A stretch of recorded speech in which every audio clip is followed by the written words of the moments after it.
and welcome to the Tao of Our Understanding Recovery Podcast. My name is Omar Pinto, the host of the Shair Podcast and a founding member of the SRC, the Shair Recovery Community. In the SRC, we have a number of live online recovery meetings every week on a number of different topics. This podcast is only one example of the content provided to our members. In this meeting, a chapter of the Tao Te Ching is discussed every week as to how it relates to recovery. I hope you enjoy this week's podcast episode. Hey guys, Buddy C. This is the November 7th, 2019 Tao Te Ching meeting for the Shair Recovery Community. I'd like to welcome Marla, Kate, Suzanne, Cindy, and Paul at the moment. I'm sure we may have one or two more straggle in as we move forward. Marla, welcome back. Oh, thank you. How was India? It was pretty remarkable. That's all, in a nutshell, remarkable. I loved every minute of it. Enjoyed your trip? Yeah. Edgar and Larry, happy to have you back. They are, and they did. They fared well without me. Amazing. Now, Larry's your husband and Edgar's your dog. Okay, I want to clarify that. I'm sure they both missed you tremendously. Did Edgar? How did he behave when you returned? Was he excited? He's very excited. Yeah, he still is because I'm still spoiling him. Ah, yeah. Okay. He's very happy. Well, good. I'm glad your trip went well. You got a lot of epiphanies. So was it everything you hoped it would be? Like, I know you studied yoga. That was the reason you went. It was everything and more. I didn't expect to love it so much, but I did. I really did. So does that mean future trips or no? It does. It does mean future trips. Maybe, 2 to 5 years, somewhere from there. Oh, good. So, good. Yeah. Well, if you unpack that, please share with us any epiphanies that are appropriate. I will. I'm just still assimilating everything I've learned. Yeah, you'd have to because you've only been back a few days. So yeah, I'm still jet lagged. Yeah. Sure. That'll change with time. That's good. Yeah. Everyone else doing well? Good? Okay. We are powerless over this first chapter of the Tao Te Ching. Really, in my reading, that's what it seems to be all about, is learning how to know in the dark. Ooh. Know in the dark. That gate, that window from name to nameless, where our peace and joy is. Learning how to be powerless. In recovery, that's the one real, the first gift I saw, and every gift seems to be within that powerlessness. And I think for me, that's what this first chapter talks so much about, is how to be okay with that. Because we want to see and name and understand, when the real gift is in being okay with not understanding, with not seeing, with the nameless.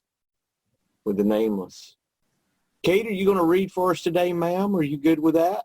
I am good with that. All right. Well, I'll share the screen, and then you can move forward at your leisure. All right. I am ready. All right. So first chapter, first translation.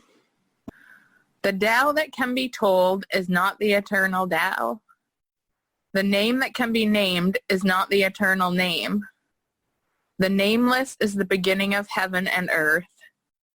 The named is the mother of the 10,000 things. Ever desireless, one can see the mystery. Ever desiring, one sees the manifestations. These two spring from the same source but differ in name. This appears as darkness. Darkness within darkness. The gate to all mystery. Second translation. The Tao that can be told is not the eternal Tao. The name that can be named is not the eternal name. The unnameable is the eternally real. Naming is the origin of all particular things. Free from desire, you realize the mystery. Caught in desire, you see only the manifestations. Yet mystery and manifestations arise from the same source. This source is called darkness. Darkness within darkness, the gateway to all understanding. Third translation, the Tao that can be described is not the eternal Tao. The name that can be spoken is not the eternal name. The nameless is the boundary of heaven and earth. The named is the mother of creation. Freed from desire, you can see the hidden mystery. By having desire, you can only see what is visibly real. Yet mystery and reality emerge from the same source. This source is called darkness. Darkness born from darkness, the beginning of all understanding. Final translation. If you can talk about it, it ain't Tao. If it has a name, it's just another thing. Tao doesn't have a name. Names are for ordinary things. Stop wanting stuff. It keeps you from seeing what's real. When you want stuff, all you see are things. Those two sentences mean the same thing. Figure them out, and you've got it made. Comments? Cindy? I do. In the two middle translations, when it talks about free from desire, you realize the mystery. Caught in desire, you only see the manifestations. It makes me think about recovery. And that whole darkness within darkness, the gateway to all understanding. I mean, lots of times we talk about the fact that we spend more time on ourselves than people who may not be in recovery. So kind of that darkness brings us to a different light. But this just has recovery written all over it to me. And the fact that, like, you know, that, like, I've said it a million times. I've heard other people say it, where you try to get sober a couple of different times and you don't know what it is that takes the time that it takes. Like, that's the mystery I see in this part. The mystery of giving up desire. The mystery of powerlessness. Yeah. Yes. Anyone else? The freedom from the desire to want to know, this kind of what struck me at this one, the freedom from the desire to know. That relieves a lot of suffering for me. Is, you know, the why of everything. Why am I alive? What's my purpose in life? There is no purpose. It's just we are. But, and also the other thing about the first verse is I always looked at it as this is another version of the word God, but it's basically saying, no, it isn't, because you've named it. So you can't name it. It's unnamed, cannot be named. The Tao is. It just is. The Tao is, the way is, love is, God is. It's all when we name, I think it's interesting how, for the most part, this power that we don't understand, we have put a name of God on a 3-letter name, a small, so that we can try to box this thing up that we don't understand in a way, I think, so that we can control it, because we put names on things so that we can understand and control, so that we can at least have an understanding of, even if we can't control it, so that we can put it somewhere. We can say, okay, we can put God over here on this shelf, or in this hole, and we'll put this over in this hole, and, you know, all those things where I can just speak for myself, compartmentalize everything so that I've got it in its place.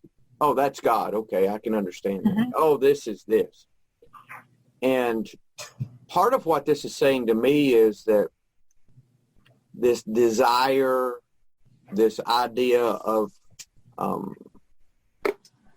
understanding, it causes me to lose understanding. Exactly. I've got a quote here, or anyone else at the moment got something? Okay. This is David Hawkins' Pathway to Surrender. And I've read this on another, but this is about desire. And what he's talking about is, I'm just going to read a couple of little sentences here and there in the desire chapter. I'm on page 108.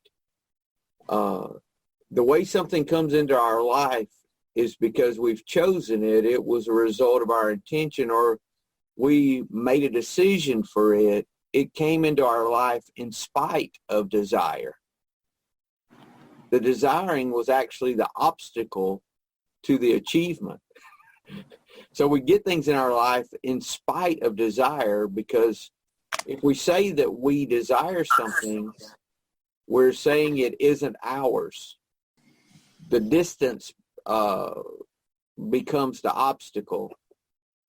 It involves struggle. The struggle results from the block we have put in our way because we desired. In a freer state, that which is chosen manifests in our life effortlessly. We surrender the emotion of desire, and instead we choose the goal, picture it lovingly, and allow it to happen because we see that it is already ours. In a lower state of consciousness, the universe is seen as negative and denying and frustrating and reluctant. It's a bad, stingy parent. In a higher state of consciousness, our expectation of the universe changes.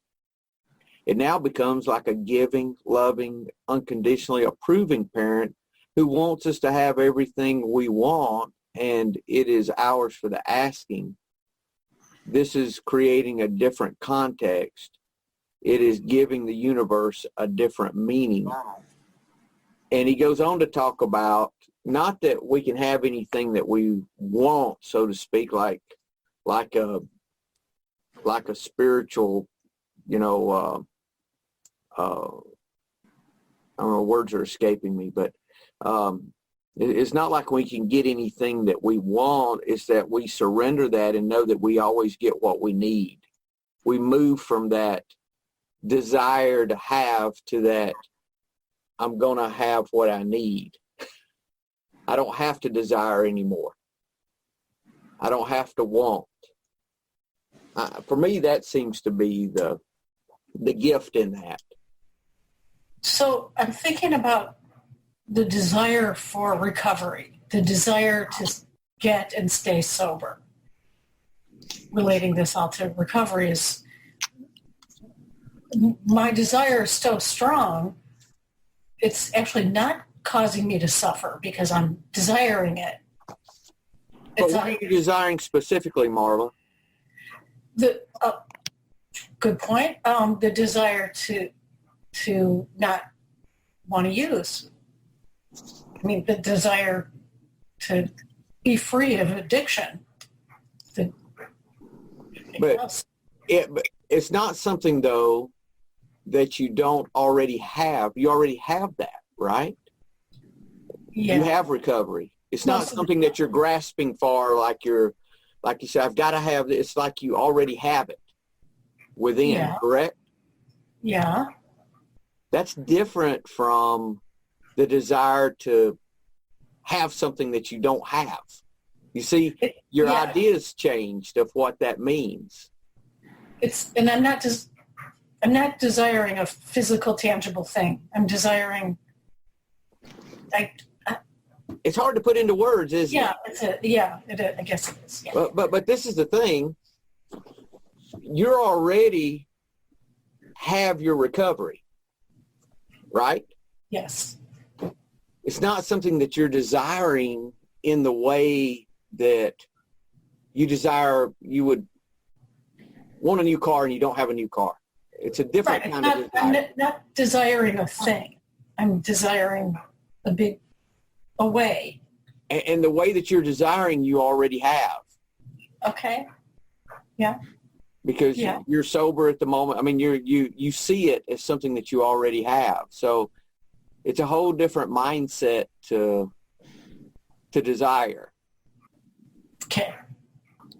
I think I get it. Well, that's the thing. It's this idea, and Stephen Mitchell talks about this, the gateway of all understanding. He says, in order to understand, we have to remain in the darkness of not knowing. Okay. I think this is complicated, but I think that goes along with the being limited to only seeing the manifestations versus realizing the mystery in that section. Mm-hmm. Free from desire, you realize the mystery. Caught in desire, you see only the manifestations. So I feel like, if we're thinking we're naming everything, we understand everything, we're really limiting ourselves to only the manifestations of, what we think we see. If we realize that we don't understand anything, then there's way more out there that we can understand. And I think that makes sense with recovery. Because if we think that we know what's going on and we think that we understand everything, we are not going to be able to learn what we need to learn. Bingo. Does that make sense? Totally. Yes, Kate, thank you. Thank you. Paul, you have something? Yeah, that's the way that I... Oh, he's having audio trouble. Yeah, no, I got it back. Okay. I just got to keep an eye on that. Yeah, that's the way I look at my initial surrender as far as recovery goes. I had no idea what to do. It wasn't until I got to that point where I had no idea what to do. That, looking back on it, I didn't know it at the time, but looking back on it, that was really my surrender. I was just throwing up my hands saying, I don't know what to do. Good point. That is your freedom from desire, your point of freedom from desire, if you applied it to this first chapter. Yeah, exactly. And from what this says, I think that is the door into real understanding, like Kate was talking about.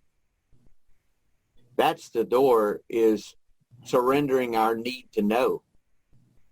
Right. Stop asking the question, why am I here?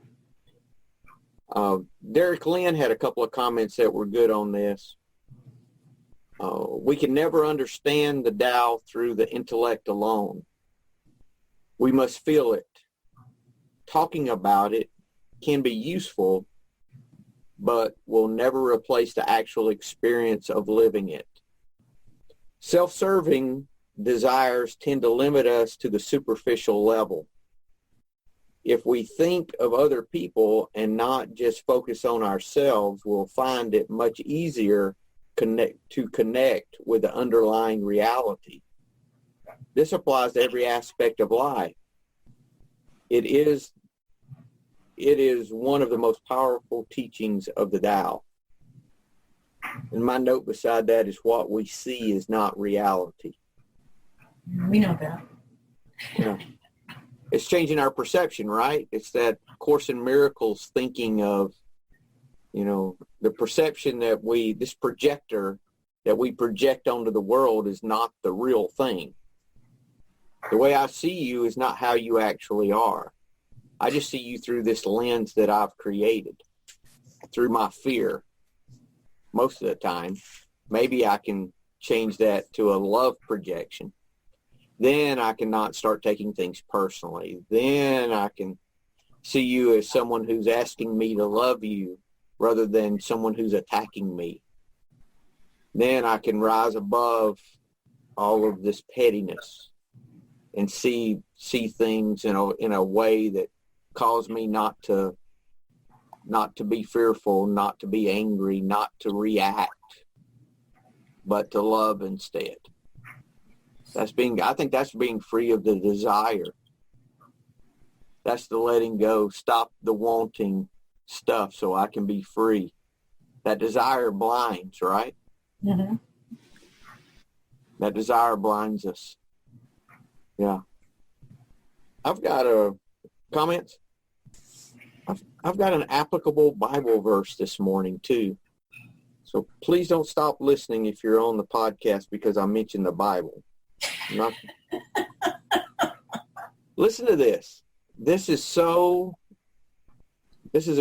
Message version in Galatians. It says, Galatians 5:13 through 15 in the Message version. It's absolutely clear that God has called you to a free life. Just make sure that you don't use this freedom as an excuse to do whatever you want to do and destroy your freedom. Okay. So we're called to this free life, but we destroy our freedom by doing what we want to do. I thought that's what freedom was about, was doing what I wanted to do, right? It says we destroy it by doing what we want to do. Rather, use your freedom to serve one another in love. That's how freedom grows.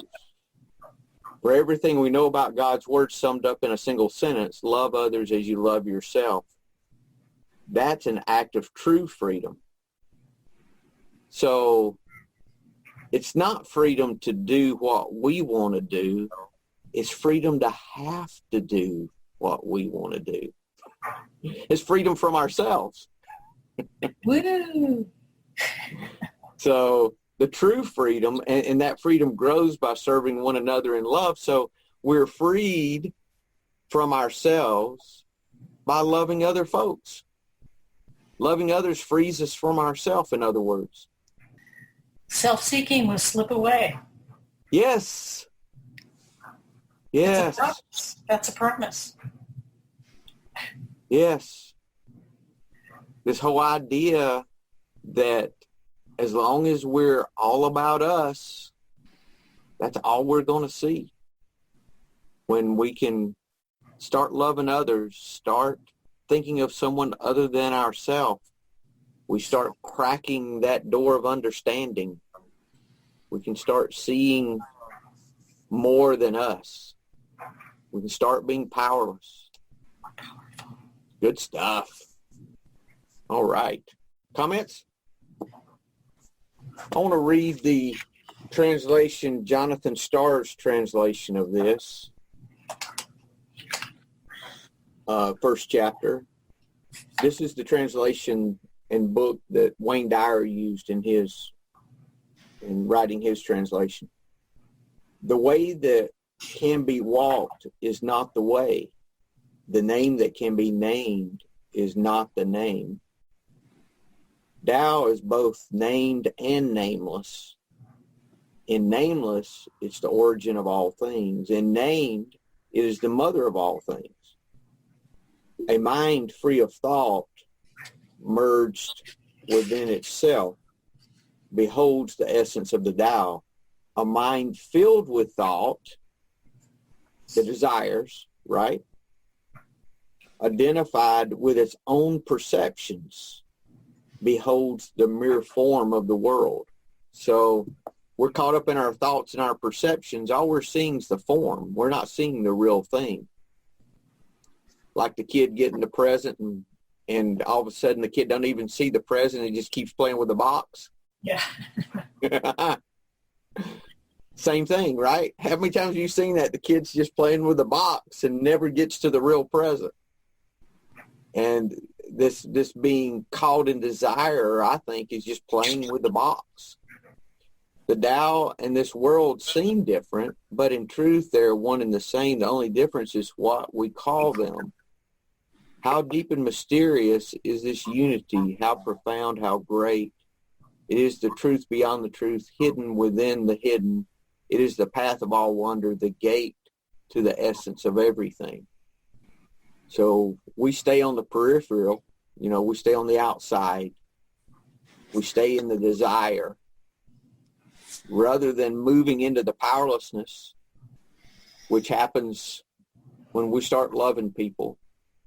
When instead of God help me, God, who can I help? Right? When our heart starts moving toward that, who can I help? How can I help you instead of get out of my fucking way and give me what I need. You know, when we start changing. And one day we realize, wait a minute, I actually had a concern for that person. Why is that? What's happening to me? Oh my God, you know, I thought about someone other than myself. Marla? You see them as you. You start to see other people as you, you know, and, you know, just to go back to like traveling, regarding traveling is that we were talking about, that, you know, I was halfway around the world. People over there are the same as they are here. When you look at other people as the same as you, there's something that is very liberating about that. Is that you don't see yourself as an other, as a separate individual. We're all the same. Yeah, that's the big gift. Tina, I keep going back. I'm still listening to Tasha Silver. It's not your money.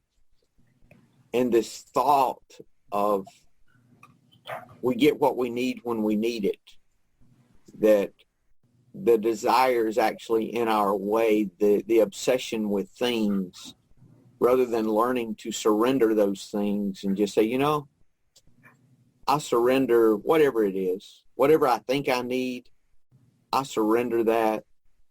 I'm powerless over it. I know I'll get what I need when I need it, whatever that is. I don't have to figure this thing out. And we get out of our way, and then we just see things start unfolding and happening for us in ways that we could have never accomplished ourselves. That's a real gift from the Tasha Silver teachings that I'm enjoying at the moment. And it fits right in with this. You know, it fits right in with this idea of powerlessness, this idea of surrender. And it's not that we do nothing. It's that instead of me being focused on myself, it's like my wall analogy. You know, this idea of having, when I need to get over the proverbial wall, instead of what I used to do was climb, do everything I could possibly do within my own power, and then believe God to help me with the part I couldn't do. Never an idea of helping someone. Never an idea. It was all about me. You know, I have a need. It's a real need when it's my need, right? Yeah. Okay. Instead, what I've learned is I see the wall. I see the issue. I see what I have, what I believe is my problem. Instead of me focusing on me and how to help me and how to do for me, all of a sudden now I'm learning, okay, I think I have this need. I see this need in my life. Okay, who can I help? Get the focus off of me entirely. Who's around here I can help over this wall? Go help them any way I can. And then all of a sudden I'm over the wall. How did I get over it? I have no idea. Did I go through it? Did I go under it? Did they help me over? Who knows? But all of a sudden I am over this wall and I have to think about how I got over it. What happened? And it's almost like I'm transitioned over this thing and don't know how it happened. Totally different thinking than I used to have. Mm-hmm. Somehow that's part of it too. Tina? This also reminds me of the time I shared with, I think I've shared with you guys before about Neil Donald Walsh, who wrote Conversations with God. And he was, at the end of his, he was speaking, he said, he was talking about the 14 things that spiritual people do, or that spiritual people know. And as he was speaking, his health was kind of getting worse, and so he couldn't finish. And he says, well, look them up. But he says, the main thing I want you to take away from this is your problems have already been solved for you. And I found much comfort in that. First confusion for a while, and I go back and forth. But to me, what we're talking about here kind of sums that up. Like, like our problems, the things that our desires aren't things. And those aren't really, it's to the point where that's not even an issue anymore, because that's not important.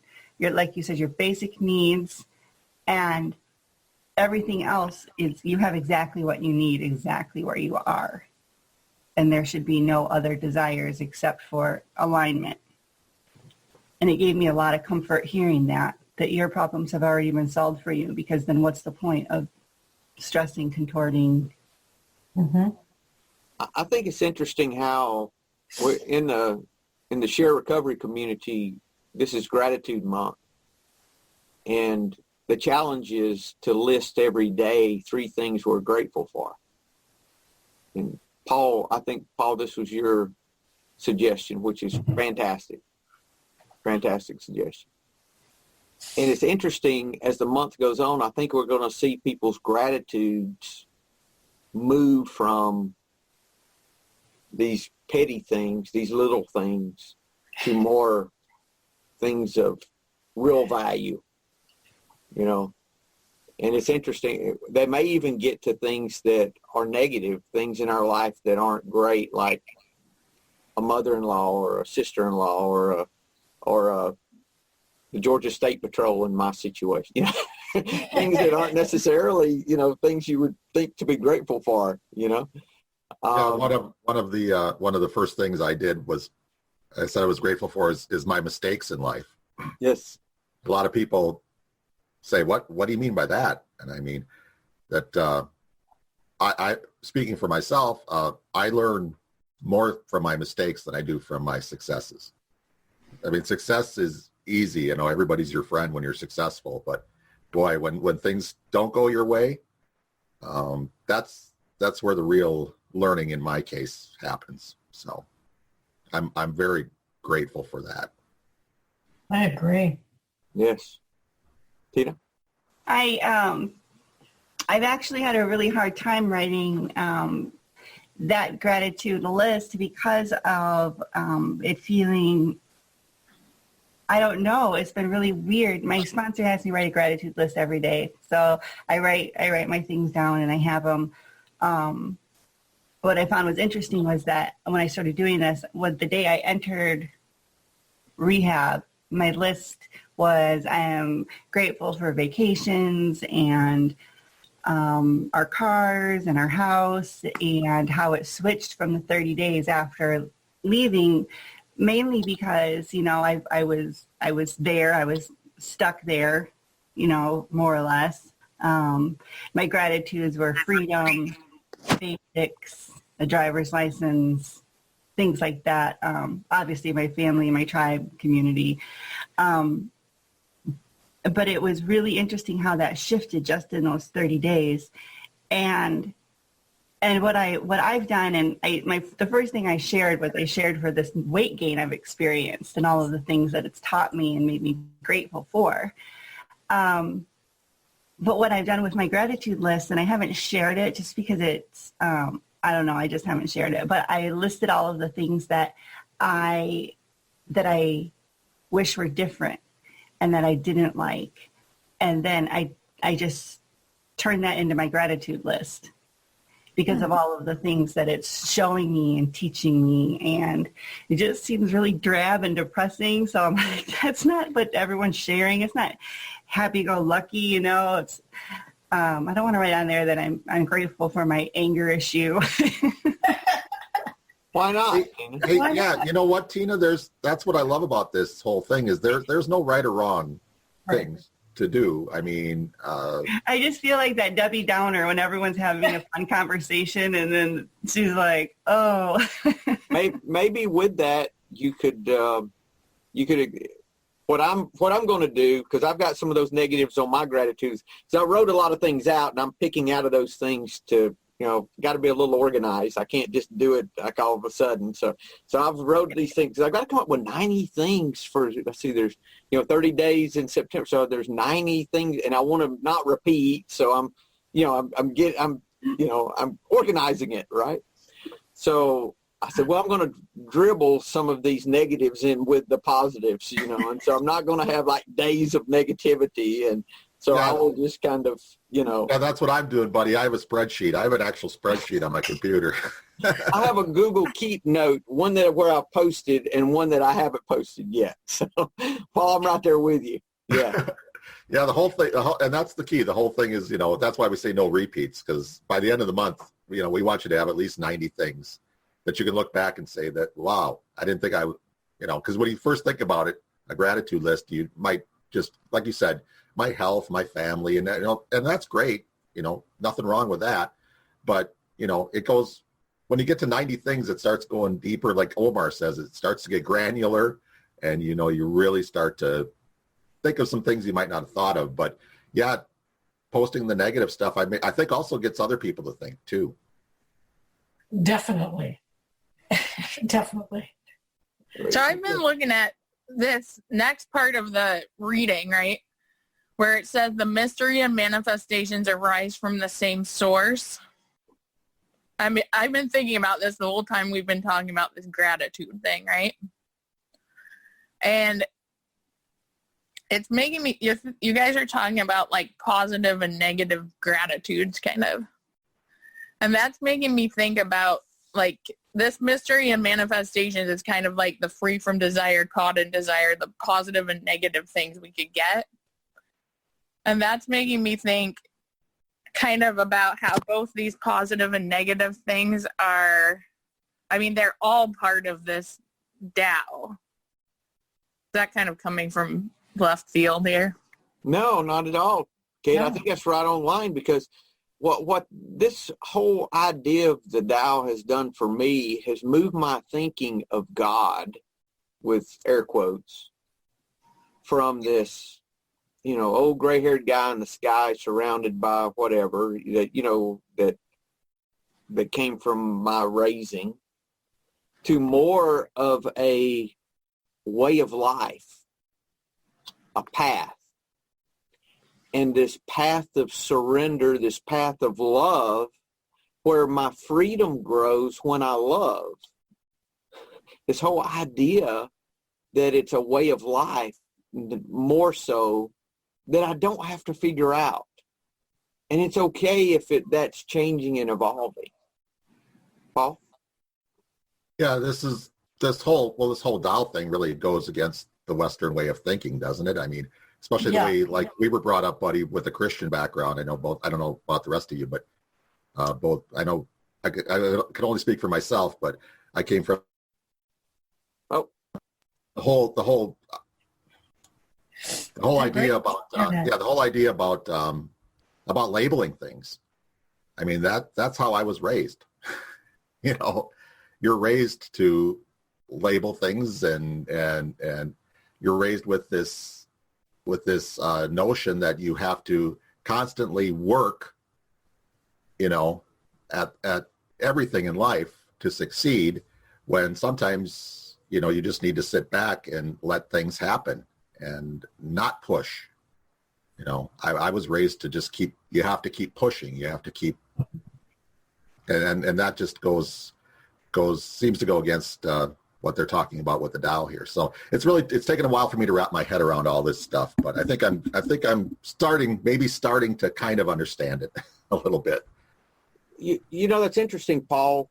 I'd never realized that when we were approached with anything, the first thing I was told to do was label it. I had to identify it. Yeah. Everything. And even, was this a good thing? Was this a bad thing? Is that something I need to do? Ooh, that's something I don't need to do. Oh, that's something I want to do, but I shouldn't do. Oh, I need to remember that. Maybe I can do that later. All those things, that we had to identify and label and do. And this is the opposite of that. It's okay to be in the dark. It's okay to not know. It's okay to not understand. As a matter of fact, this encourages you to not label it. We've got all this broad area of life now that's not labeled, and it's getting larger. It's getting more dark, not less. And it's okay. It's supposed to be what we're encouraged in my thinking to do, that is the powerlessness area of my life that I used to not have at all. There was no powerlessness in my life. If I could not control it, I felt bad about not controlling it and labeled it that way. I was unsuccessful for whatever that was, and that was a label to put on it. The unsuccessful, the piece of shit portion of my life. You know? Yeah, and I was raised to believe that, these people over here are bad, don't be like them. But, it's just that whole positive negative thing. I mean, really, we don't really have to label it as positive or negative. Exactly. Right. We don't need to have a judgment over things. It's just like there's this part of reality and that part of mystery, and they're both part of it. And that's that. It's that A Course in Miracles idea, I think, of people are asking you, there's either two places people are coming from. They're either loving you or they're asking you to love them. There's nothing else. And if we get down deep enough, we can see that. If we get, if we let go enough, surrender enough, we can see, oh, their anger is just, it's mirrored back to them. They're asking me to love them. How can I love them? And that brings us to a place where we don't have to accept what they're giving. We don't have to participate in that. We don't have to let that ruin our day. Whatever it is that people are trying to give us. We don't have to accept that. How many times in the past I was just waiting on someone to be angry so I could be angry with them. Yeah, let's get angry. Yeah, that's fun. Let's do it. Oh, I was waiting on you. Almost, yeah, here's my anger for today, Misery loves company, right? Yes, exactly, Paul. Yes, misery loves company. Is that not a true statement? Wow. Wow, that's good. And so simple. Is that not a simpler way to live and be? Is there anything that we need to cover in the Wayne Dyer, Marla? Did you get a chance to look at that? I'm afraid I did not. I'm going to just quickly say a couple of statements out of there if y'all don't mind, because I think we've covered this, but I don't want to leave. He's got some good things in here, and I just want to quickly. He talks about allowing rather than desiring and wanting, which I think fits right in, that we learn to allow, we learn to love, instead of taking these things personally, right? Yeah.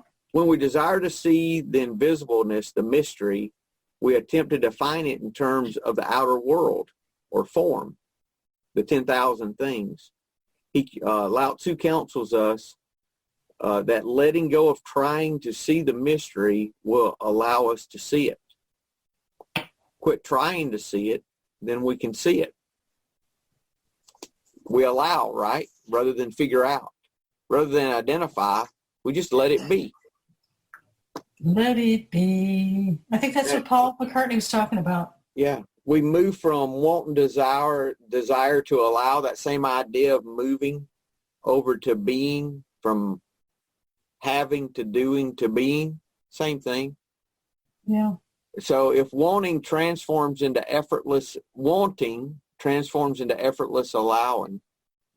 the Tao desireless means trusting, permitting, and allowing. So it's all about trusting, permitting, and allowing. And getting rid of the naming and labeling, like Paul was talking about. So good.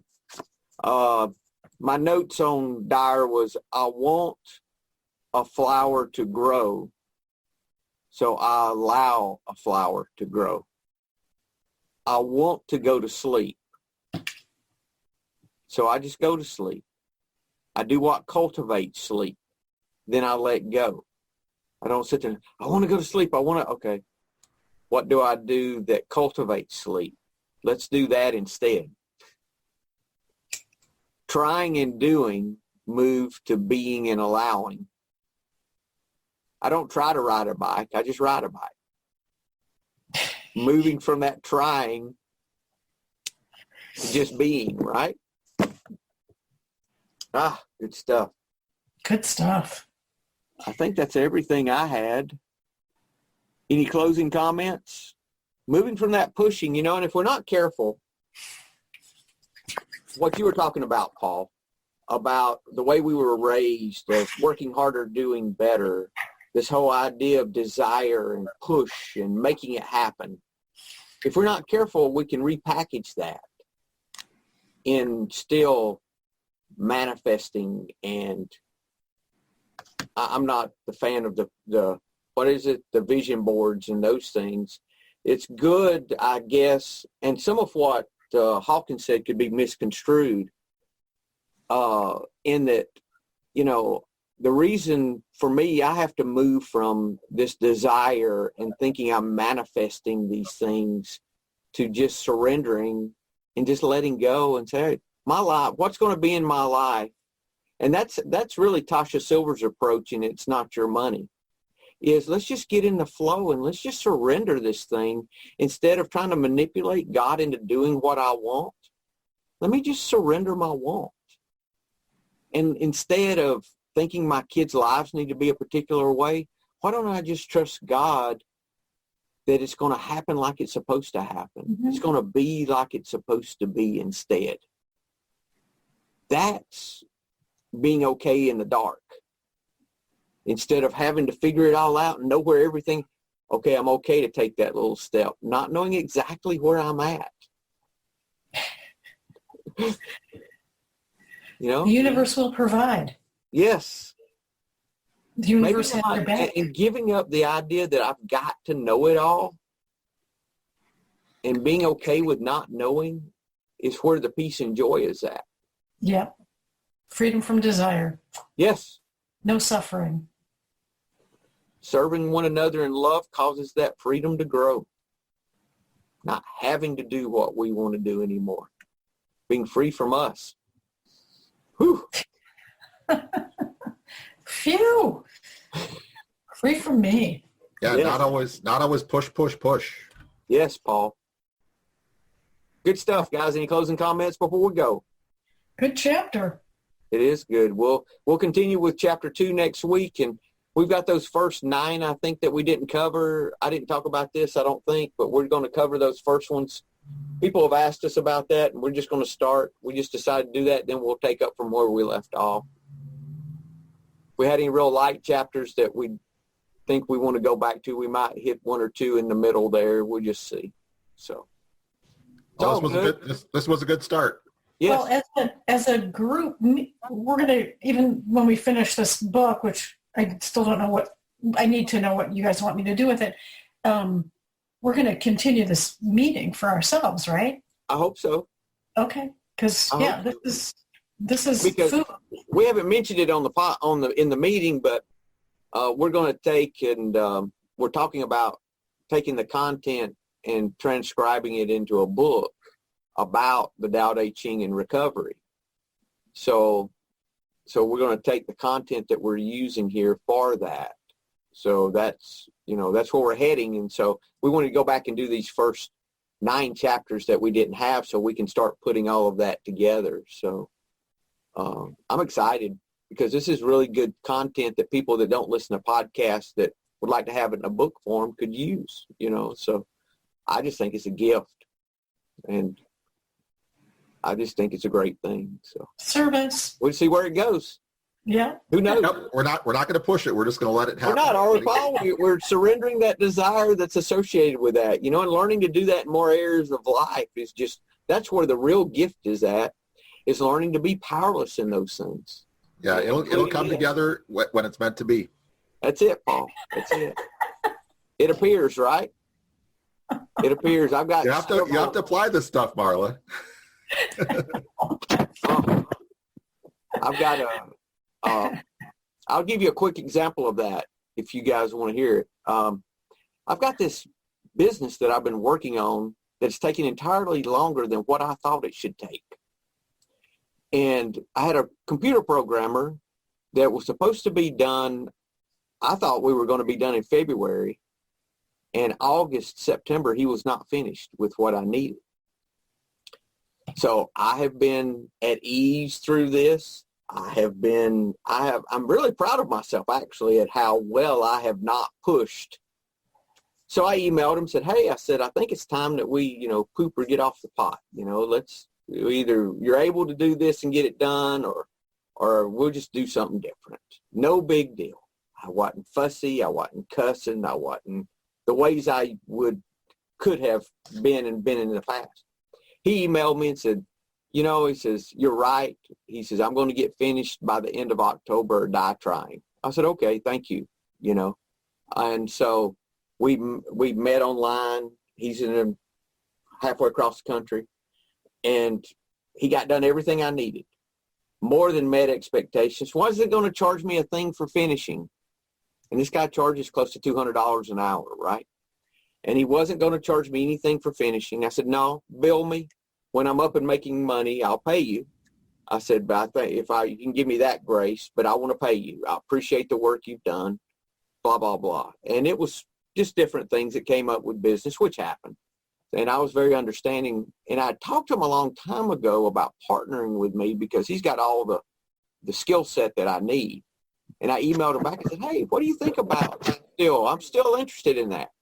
He emailed me back and said, absolutely, I want to talk. So we're talking now about partnering on all this stuff.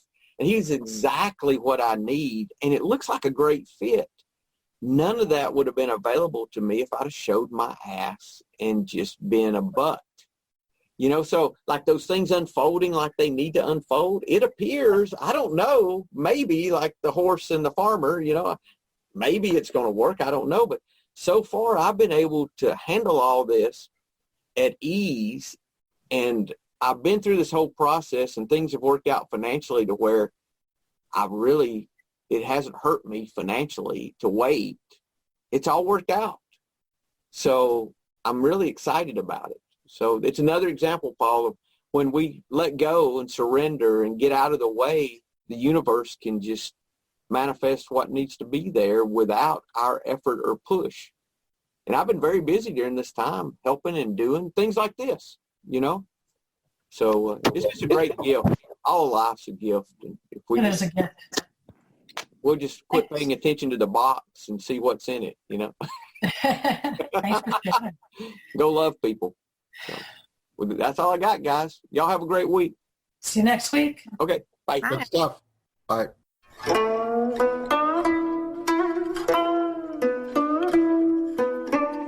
Thank you for listening to the Tao of Our Understanding Recovery Podcast. For more information about the SRC, go to theshairpodcast.com. Shair is spelled SHAIR, and look for the Shair Recovery Community link. When you join the SRC, you will be able to participate in this meeting and many more live, plus access to a video library of past meetings and many more benefits for being a part of this growing community. Thanks again for listening, and if you enjoyed this episode, please share this podcast with your friends in recovery.